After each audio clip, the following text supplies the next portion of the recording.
Bapak kami dalam Tuhan Yesus Kristus, terpujilah Engkau Tuhan. Pada malam hari ini kami akan kembali membahas bahan khotbah Minggu 22 Maret 2026, yaitu dalam Minggu 5 Len. Bapak di sorga, kami mau mendalami iman yang berani di era ketidakpastian global yang terjadi pada saat ini. Bagaimana kami menemukan keberanian dan pengharapan melalui Yohanes 11 ayat 1 sampai 45, sehingga kami Tuhan memiliki iman yang kuat dan yang tangguh dalam menghadapi situasi kehidupan yang terjadi pada saat ini. Terima kasih Bapak. Kami serahkan pemberitaan firman Tuhan ini hanya di dalam kuasa dan pertolongan-Mu saja dalam Kristus Yesus. Kami berdoa dan mengucap syukur. Amin. Baik, Amin. saudara-saudara yang kekasih, mari kita buka Alkitab kita. Khotbah ini ayatnya begitu panjang, yaitu Yohanes 11 ayat 1 sampai ayat yang 45. Tapi kami akan membaca dari ayat 1 sampai ayat yang ke-10. Lazarus dibangkitkan. Ada seorang yang sedang sakit, namanya Lazarus dari Betania, kampung Maria dan saudaranya Marta. Maria ialah perempuan yang pernah meminyaki kaki Tuhan dengan minyak wangi dan menyekannya dengan rambutnya. Lazarus yang sakit itu adalah saudaranya. Kedua perempuan itu pun mengirim kabar kepada Yesus, Tuhan, dia yang engkau kasihi sakit. Ketika Yesus mendengar kabar itu, ia berkata, penyakit itu tidak akan membawa kematian, tetapi akan menyatakan kemuliaan Allah supaya melalui penyakit itu, anak Allah dimuliakan. Yesus mengasihi Marta dan saudaranya serta Lazarus. Namun setelah didengarnya bahwa Lazarus sakit, ia tinggal 2 hari lagi di tempat ia berada. Sesudah itu ia berkata kepada murid-muridnya, mari kita kembali lagi ke Judea. Murid-murid itu berkata kepadanya, Rabi, baru-baru ini orang-orang Yahudi mencobai melempari engkau. Masih maukah engkau kembali ke sana? Jawab Yesus, bukankah siang hari lamanya 12 jam? Siapa yang berjalan pada siang hari, ia tidak akan jatuh tersandung, karena ia melihat terang dunia ini. Namun jikalau seorang berjalan pada malam hari, ia jatuh tersandung, karena tidak ada terang di dalam dirinya. Sedemikian jauh firman Tuhan yang akan kita bahas pada malam hari ini, yang menjadi bahan khotbah tanggal 22 Maret 2026 atau minggu yang akan datang, dengan satu tema, iman yang berani di era ketidakpastian global yang kita hadapi pada saat ini. Bagaimana kita bisa beriman, belajar kita dari Lazarus yang dibangkitkan Tuhan Yesus. Kita yakin melalui kebenaran firman Tuhan ini, kita mau dikuatkan supaya kita bisa menemukan cahaya yang bisa menembus kegelapan dunia ini, di mana dalam kehidupan kita bisa diperhadapkan dengan badai ketidakpastian, dan kita sering mencari godaan ataupun solusi yang sifatnya instan gitu. Jadi di tengah kecemasan akan hari esok, manusia tergoda untuk mencari jalan pintas. Ketika Tuhan seolah diam atau menunda jawabannya, iman kita diuji gitu. Jadi kata kunci yang sangat penting ketika menghadapi situasi yang saat ini, kita bisa mencari solusi instan ataupun serba cepat saji gitu. Serba cepat di situ kita ingin, di situ maunya terjadi. Ini saudara-saudari, kalau seperti itu prinsip kita, itu hanya memberikan kenyamanan sesaat dan membentuk iman yang rapuh gitu. Kalau kita hanya memiliki solusi yang yang instan. Jadi ketika instan kita ingatlah yang instan-instan. Mie instan, Indomie instan, makanan-makanan instan yang siap saji begitu. Bukan iman yang seperti itu yang diinginkan oleh Tuhan.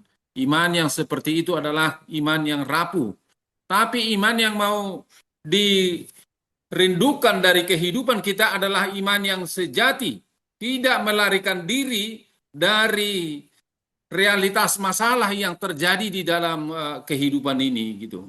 Jadi banyak saudara-saudari ketidakpastian, apakah itu karena krisis kesehatan, apakah itu oleh karena tekanan ekonomi, apakah itu oleh karena konflik sosial begitu, dan akhirnya kita tergoda untuk mencari solusi instan dalam kehidupan kita pada saat ini. Jadi kita bisa belajar dari firman Tuhan pada malam hari ini, bagaimana kita supaya tidak tergoda dalam godaan yang mencari solusi yang sifatnya instan dalam kehidupan kita sebagai anak-anak Tuhan gitu. Tapi kita bisa berani menghadapi kehidupan-kehidupan ataupun masalah-masalah yang nyata di dalam kehidupan ini sebagai anak Tuhan. Seperti itu saudara-saudara yang kekasih. Jadi kita bisa melihat apa yang terjadi di Betania itu pada abad pertama begitu. Ada di situ resonansi lintasi iman dan Betania dan juga saudara-saudara yang kekasih, realita yang kita hadapi pada masa kini gitu. Bagaimana itu pada abad yang pertama ataupun yang terjadi di Betania ada ancaman risiko rajam oleh orang Yahudi. Itu dikatakan pada ayat 8 itu. Murid-murid itu berkata kepadanya, Rabi, baru-baru ini orang-orang Yahudi mencoba melempari engkau. Masih maukah engkau kembali ke sana? Jadi ini saudara-saudari ada risiko ancaman oleh orang Yahudi gitu yang harus dihadapi. Dan juga ada tekanan sosial, yaitu ancaman untuk dikucilkan dari sinagoga atau aposinagogos dari tempat pertemuan umat yang percaya pada masa itu. Tapi juga ada duka yang terdalam, harapan keluarga yang hancur karena kematian, yaitu tentang keluarga Maria, Marta, dan Lazarus yang meninggal dari keluarga itu gitu. Lalu bagaimana ini bisa kita lihat resonansinya ini ke dalam kehidupan masa kini? Ada ketidakpastian, ancaman krisis global dan resesi begitu. Apa yang terjadi saat ini di Timur Tengah, di mana Amerika Serikat dan juga Israel yang menyerang Iran yang bisa kita lihat dalam media sosial yang sebetulnya mungkin tidak kita ketahui gitu, tetapi kita bisa menduga-duga apakah ini mau terjadi perang dunia ketiga, apakah ini mengganggu perekonomian dunia, apakah ini membuat nantinya akan harga minyak dunia akan melonjak naik karena Selat Hormuz akan menjadi perhelatan bagi Amerika Serikat, Israel melawan Iran begitu. Jadi itu saudara-saudari, ini realita yang kita hadapi dalam kehidupan masa kini. Ada ancaman krisis global dan bahkan resesi yang mau kita hadapi begitu.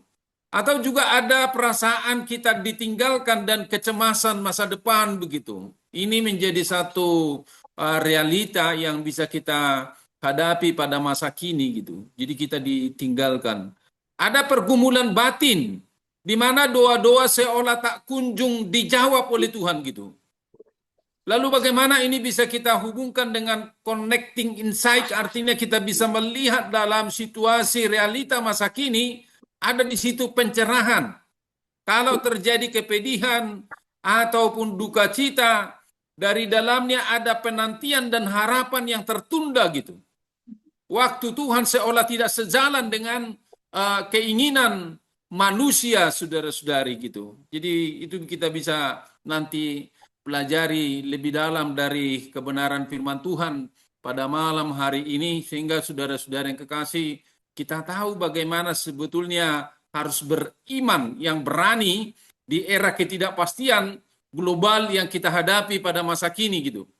Jadi saudara-saudara yang kekasih, dalam firman Tuhan yang begitu panjang ayat 1 sampai 45 ini sesuai dengan almanak di gereja kita, bahwasanya ada 5 hal yang penting yang mau kita dalami dari firman Tuhan yang begitu panjang ini. Jadi bisa kita lihat saudara-saudari, ayat 1 sampai ayat yang ke-6 itu adalah waktunya Tuhan gitu. Bagaimana kita bisa menundukkan kepanikan kita itu pada kedaulatan yang ilahi. Jadi kalau kita baca tadi ayat 1 sampai 6 itu, bagaimana Tuhan Yesus dengan sengaja menunda saat Lazarus sedang sakit begitu. Itu saudara-saudari. Dan juga dikatakan bahwasannya lewat penundaan itu pekerjaan-pekerjaan Allah mau dinyatakan. Jadi ini waktu Tuhan. Di sini bagaimana kita bisa menundukkan kepanikan kita itu pada kedaulatan yang ilahi gitu. Itu yang bisa kita lihat ayat 1 sampai ayat yang ke-6.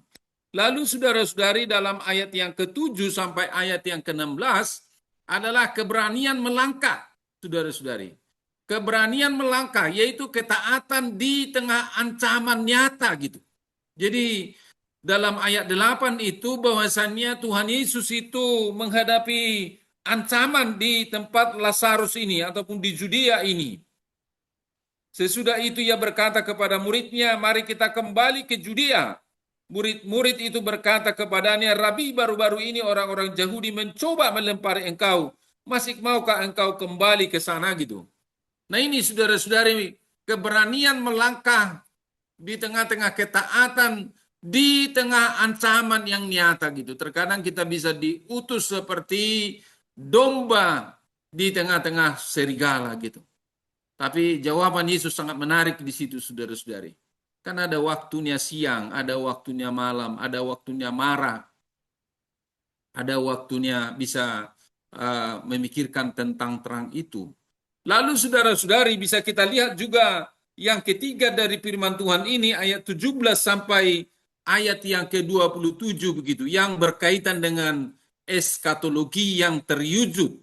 Pengharapan di masa kini bukan sekedar masa depan.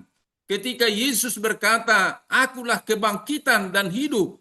Barang siapa yang percaya kepadaku, ia tidak akan mati dan akan hidup selama-lamanya.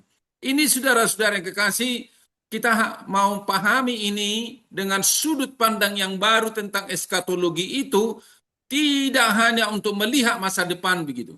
Tapi dari kebenaran firman Tuhan ini, kita mau melihat eskatologi itu sudah terjadi pada masa kini gitu. Jadi bukan hanya sekedar masa depan, tapi masa kini. Lalu yang ketiga nanti dari kebenaran firman Tuhan ini, bisa kita lihat dari ayat yang ke-17 sampai ayat yang ke-27 begitu.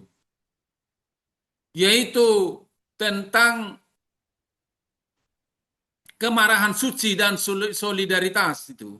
Jadi Yesus turut berani dalam duka dunia di mana waktu itu Lazarus yang sudah meninggal dunia dan juga bisa merasakan penderitaan yang dialami oleh Marta dan Maria begitu.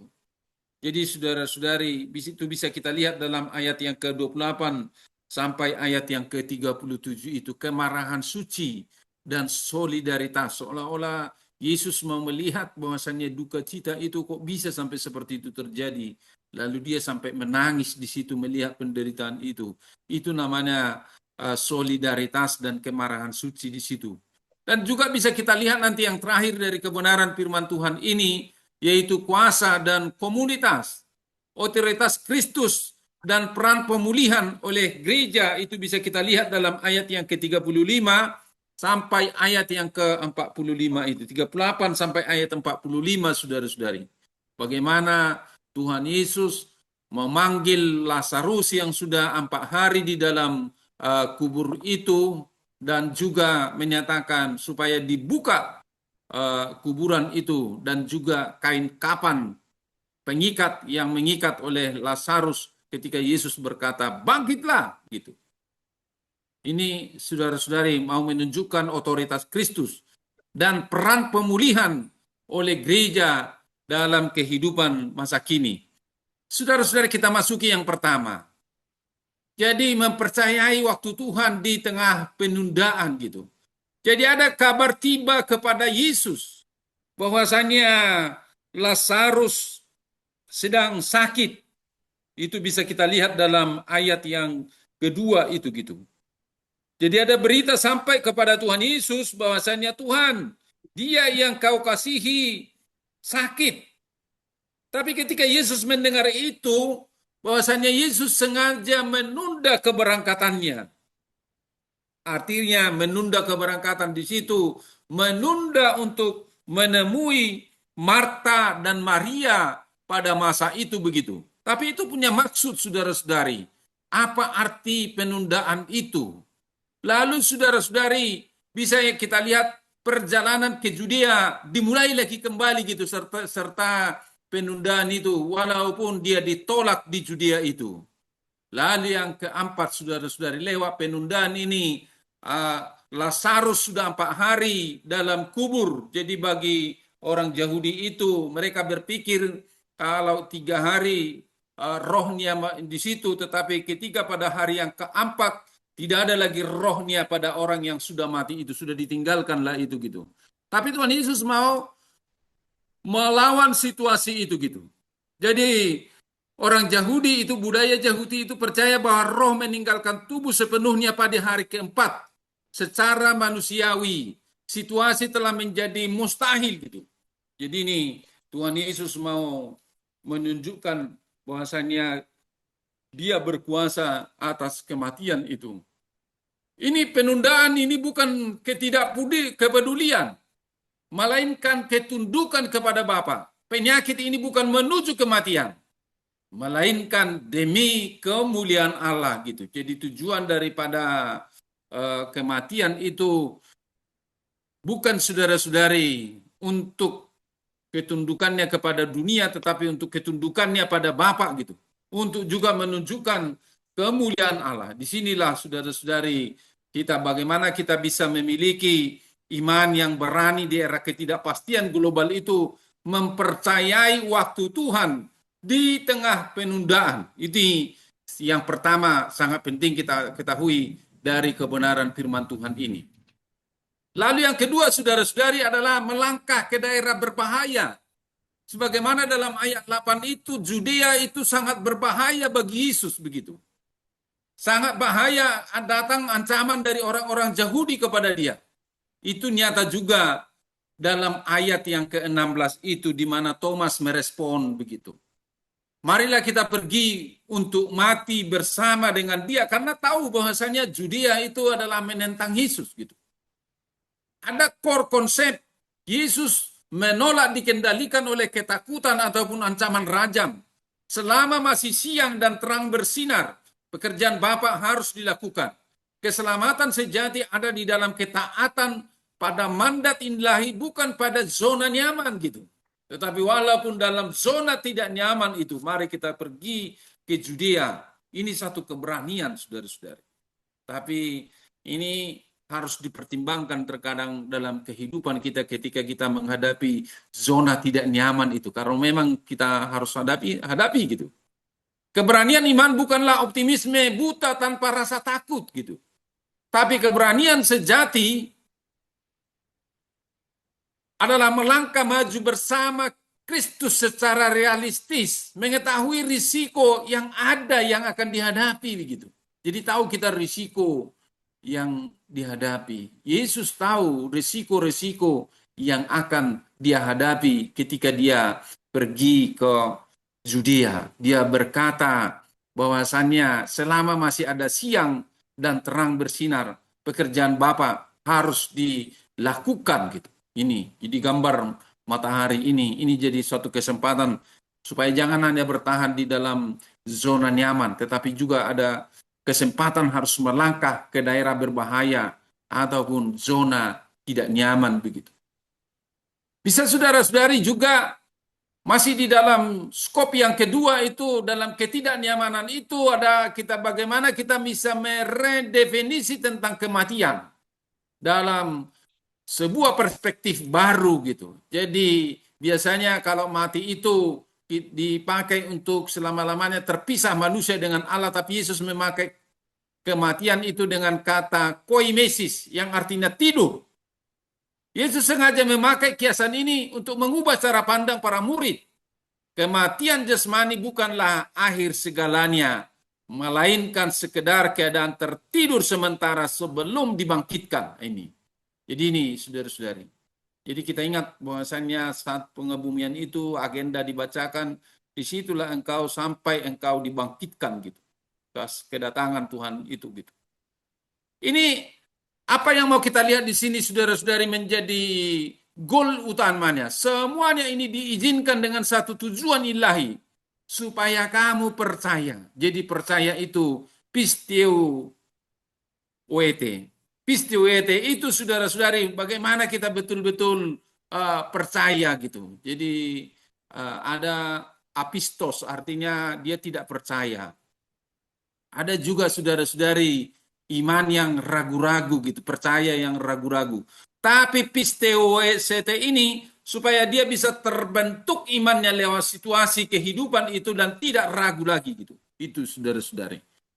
Ini pilar yang ketiga yang bisa kita lihat tadi, yang bisa kita lihat mulai dari ayat 17 sampai ayat yang ke-27 itu, yaitu tentang eskatologi yang terwujud. Realiset eskatologi. Akulah kebangkitan dan hidup. Ego emi anastasis kai he zoe. Akulah kebangkitan dan hidup gitu. Jadi ada dalam pemahaman ortodoksi Yahudi adalah pemahaman Marta. Saat itu ketika Yesus berkata akulah kebangkitan dan hidup, bahwasanya dia berpikir kebangkitan di akhir zaman gitu. Tapi perspektif Yesus mau menyatakan kebangkitan itu adalah saat ini, bukan nanti gitu. Jadi lewat Lazarus yang dibangkitkan itu mau menunjukkan juga kebangkitan itu bukan di akhir zaman, tapi hari ini. Nah, ini. Yesus mau mengoreksi pemahaman Marta. Kepastian hidup kekal dan kebangkitan bukan sekedar peristiwa menanti di masa depan ataupun akhir sejarah, melainkan sebuah realitas hadir saat ini juga dalam hubungan personal dengan pribadinya, dengan Tuhan. Jadi eskatologi itu bukan hanya kita lihat nanti, tapi hari ini, saudara-saudari, present. Jadi bukan hanya future akan, tapi present gitu. Hari saat ini kita harus bisa melihat eskatologi itu dalam arti bahwasannya adanya kebangkitan dalam kehidupan kita. Itu yang saudara-saudari yang harus kita tangkap. Yang ketiga lewat perkataan Yesus dalam ayat yang ke-25 itu. Jawab Yesus kepadanya, akulah kebangkitan dan hidup. Siapa yang percaya kepadaku, ia hidup walaupun ia sudah mati. Jadi saat kita percaya kepada Tuhan Yesus, kita menjadi orang yang hidup, bukan menjadi orang yang mati. Itu sangat penting, saudara-saudari. Anatomi keyakinan yang kokoh, respon Marta, yang bisa kita lihat, yang walaupun itu dikatakan Marta di situ, pepisteuka itu tadi adalah tentang iman, tentang keyakinan di situ. Bahwasanya di dalam naskah aslinya di situ Marta menggunakan perfect tense yang bermakna aku telah percaya, sedang percaya, dan akan terus percaya gitu. Maka itu saudara-saudari iman kita anatomi dalam diri kita gitu. Aku telah percaya dan sedang percaya dan akan terus percaya. Iman Kristen sejati bukanlah sekedar persetujuan akal sesaat. Ia adalah rantai keyakinan yang mengikat kokoh, berakal dalam pengalaman bersama Yesus, yang mampu bertahan teguh, bahkan saat realitas di depan mata berteriak, mustahil gitu kan. Tetapi bagi kita harus berpikir, aku telah percaya, sedang percaya, dan terus percaya. Nah, itu keyakinan yang kokoh yang bisa kita tangkap dari respon Maria dia percaya gitu. Rupanya kata percayanya itu adalah dalam bermakna grammarnya itu perfect tense gitu. Perfect tense setelah percaya, sedang percaya, dan terus percaya. Ini saudara-saudara sangat menarik dalam kehidupan kita. Lalu yang keempat tadi dari firman Tuhan ini, dari pilar tadi kita bisa mau menemukan dari ayat yang ke 28 sampai 37. Bagaimana Tuhan Yesus sudah sampai di Galilea lalu memperhatikan kebutuhan Marta dan Maria. Mereka saudara-saudari sangat menderita, sangat berduka atas kepergian Lazarus. Ini kemarahan suci dan air mata Allah, yaitu atas penderitaan yang dialami oleh Marta dan Maria gitu. Kata ene bri satu to pneumati itu menggambarkan kemarahan dan kegusaran yang mendalam Tuhan Yesus atas peristiwa duka yang amat mendalam itu gitu. Yesus marah terhadap realitas maut dan dosa yang merusak ciptaan itu. Ada kemarahan suci, saudara-saudari. Ada solidaritas yang ilahi. Ada empati yang mendalam. Ada ayat yang terpendek dalam perjanjian baru.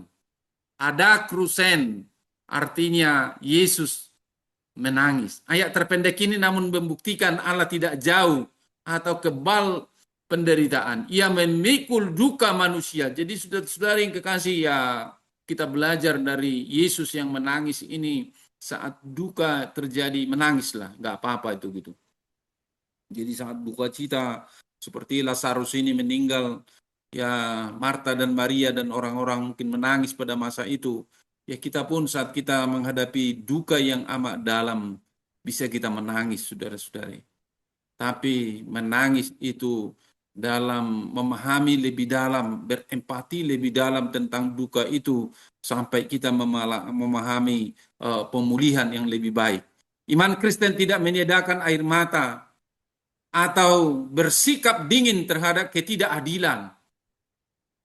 Iman memampukan kita untuk hadir, berempati, dan marah terhadap kuasa maut dengan tujuan untuk membawa perubahan-perubahan dalam kehidupan ini. Jadi semakin kita tahu saat kita menangis gitu, tujuannya untuk memuliakan Tuhan. Jadi bukan dalam tangisan duniawi, tapi dalam tangisan empati yang mendalam, solidaritas yang ilahi terjadi di dalam tangisan itu. Hari ini kami kembali berjumpa dengan keluarga di mana saya yang meninggal pada Januari yang lewat begitu. Lalu kami tadi berkumpul dan menangis kembali. Lalu kami menyadari bahwasannya kepergian saya yang meninggal Januari itu adalah tujuannya untuk mempersatukan kami gitu. Jadi dia memberikan pesan dalam bahasa Batak, tona ada seturpuk tanah yang harus dibagi-bagi di sisi lain, tujuannya untuk mengikat keluarga gitu. Untuk mempersatukan keluarga. Dan itulah saudara-saudari guna daripada solidaritas yang ilahi itu, empati yang mendalam itu. Kita bisa melihat kehadiran Tuhan di tengah-tengah duka yang amat dalam itu gitu. Jadi Yesus menangis, tapi menangisnya itu dalam rangka untuk bisa melihat, berempati gitu, untuk bisa terjadi perubahan-perubahan yang lebih dahsyat dalam kehidupan ini. Kalau kita sebagai anak Tuhan, ketika kita sudah menangis atas duka itu, hendaknya kita semakin dipulihkan oleh Tuhan, melihat kemuliaan Tuhan di tengah-tengah duka yang amat dalam itu. Terakhir saudara-saudari, yang kelima, kuasa Kristus dan peran komunitas gitu. Kita bisa melihat sebagaimana yang tadi bahwasannya Lazarus sudah 4 hari dikuburkan. Di mana dia dikuburkan? Lalu mereka membawa dia ke kuburan itu sudah 4 hari gitu. Di situ saudara-saudari, langkah pertama Tuhan Yesus ketika sudah berhadapan dengan kuburan itu, dia berkata, Lazarus keluarlah. Lazate deuro ego. Lazarus keluarlah. Ini Yesus menaklukkan maut secara langsung. Kematian tidak mampu menahan firman-Nya. Itu saudara-saudara. Kematian manusia itu tidak mampu menahan firman-Nya. Itu yang perlu kita lihat gitu. Yang kedua, langkah kedua pemulihan bersama adalah menjadi tugas gereja. Jadi saat dia keluar, dia masih terikat dengan kain-kain gitu. Kain-kain pengikat. Lalu dia perintahkan lepaskan kain-kain itu dan biarkan dia pergi. Lusate auton gitu. Jadi ini bahwasanya gereja dilibatkan memberikan hidup adalah karya Kristus. Tetapi melepaskan belenggu trauma, melepaskan dosa, melepaskan kebiasaan lama adalah tugas komunitas jemaat gitu. Jadi kuasa Kristus dan peran komunitas itu bahwasanya Yesus menaklukkan maut dan juga Yesus sanggup saudara-saudari melepaskan belenggu trauma, melepaskan dosa gitu, mengampuni dosa dan juga melepaskan segala kebiasaan lama gitu. Ini adalah juga menjadi tugas komunitas jemaat ataupun tugas gereja gitu. Itu saudara-saudari.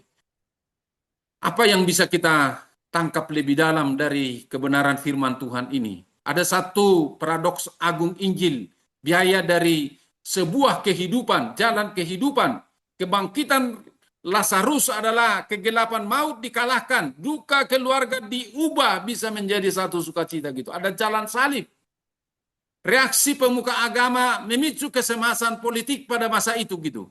Dan mematangkan rencana untuk membunuh Yesus gitu. Apa yang menjadi theological ironi atau sesuatu yang tak masuk akal yang bisa kita pertimbangkan dari Lazarus yang dibangkitkan ini adalah tindakan untuk memberi kehidupan baru kepada suatu orang, justru menjadi jalan pasti untuk menuntun jalan pemberi hidup menuju kematiannya di kayu salib. Kasih sejati senantiasa menuntut pengorbanan. Ini kita bisa belajar dari Lazarus yang dibangkitkan ini. Jadi bagaimana kita bisa menjalani kehidupan ini dengan jalan yang pasti gitu. Kita yakin kepada sang pemberi hidup itu.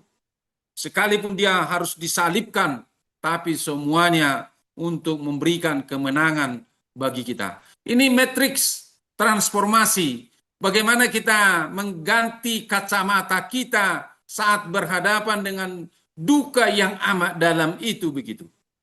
Jadi saudara-saudara yang kekasih, saat menghadapi duka yang amat dalam ataupun ketidakpastian dalam kehidupan ini, kacamata manusia saudara-saudari bahwasanya menuntut instan ataupun solusi cepat begitu. Tapi kacamata yang ilahi saudara-saudari bahwasanya bagaimana Tuhan mengizinkan proses itu, menunda tadi gitu, menunda waktunya Tuhan itu dalam rangka untuk mendewasakan dengan tepat gitu situasi dan kondisi yang kita hadapi itu. Bagaimana dengan orientasi tindakan? Menghindari risiko dan mencari aman gitu. Jadi terkadang kita mau hanya memikirkan di dalam zona nyaman dalam kacamata manusia kita.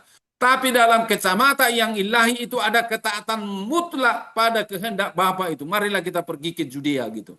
Yang walaupun di situ kadang banyak tantangan, ada mungkin di situ hal-hal yang sulit dihadapi.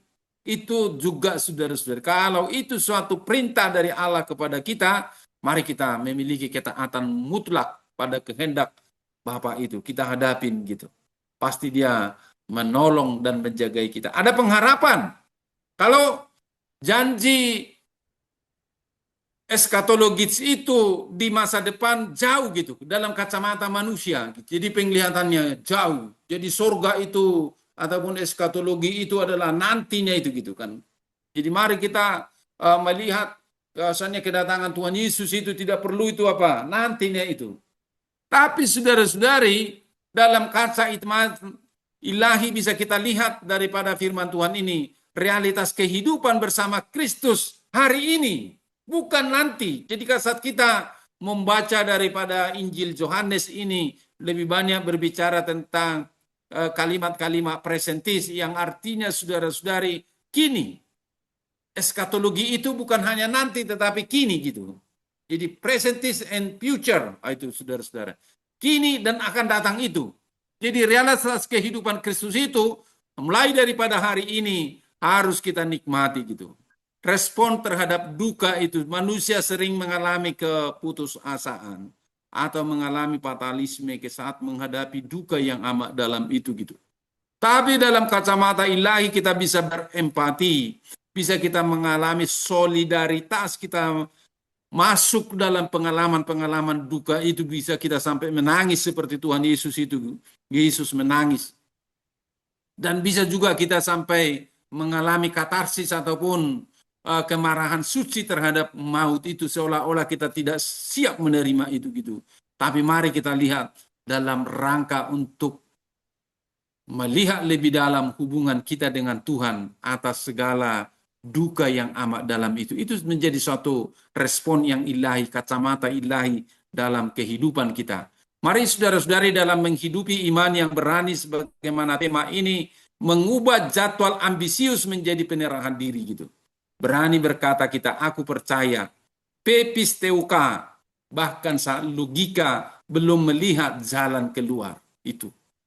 Yang kedua, di tengah-tengah keluarga kita, mari membangun rumah tangga sebagai benteng iman. Menyadari bahwa doa yang tertunda adalah ruang di mana Tuhan sedang menumbuhkan ketekunan dalam kehidupan kita gitu. Di tengah-tengah gereja kita, saudara-saudari, menjadi komunitas yang aktif, melepaskan kain kapan, tidak menghakimi, melainkan saling menolong jemaat lepas dari trauma, lepas dari dosa, lepas dari ketakutan gitu. Di tengah-tengah masyarakat, hadir nyata di tengah-tengah Kristus, tidak lari dari risiko sebagaimana yang dihadapi Yesus di Judea ini, melainkan menjadi agen yang empati dan transformasi seperti Kristus yang menangis bersama dengan dunia ini. Di sini saudara-saudari, bahwasanya ketika hadir nyata di tengah krisis, tidak lari dari risiko, melainkan menjadi agen empati dan transformasi seperti Kristus yang menangis bersama dunia. Percayakah engkau hal ini?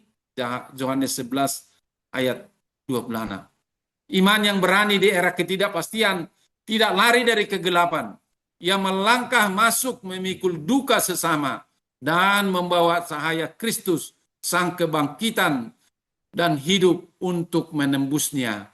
Biarlah saudara-saudari dari kebenaran firman Tuhan yang bisa kita renungkan pada malam hari ini, iman yang berani di era ketidakpastian global ini, kita tidak lari dari masalah-masalah kehidupan ini. Kita bisa yakin ada mungkin saatnya penundaan gitu. Ada juga saatnya kita bisa melihat tentang akulah kebangkitan dan hidup itu dari saat ini dan sampai kepada masa yang akan datang. Ada juga saatnya kita dipakai Tuhan untuk membebaskan orang dari ketakutan, membebaskan orang dari trauma yang digambarkan tadi, seperti apa itu kain kapan yang dilepaskan itu. Mari kita pergunakan kesempatan-kesempatan itu. Iman yang berani di era ketidakpastian global ini, kita berani menghadapi segala persoalan-persoalan kehidupan ini. Jangan lari dari resiko-resiko apapun yang terjadi. Itu tandanya iman yang berani di tengah-tengah ketidakpastian ini. Biarlah firman Tuhan ini menjadi satu kekuatan dalam kehidupan kita. Amin, kita berdoa.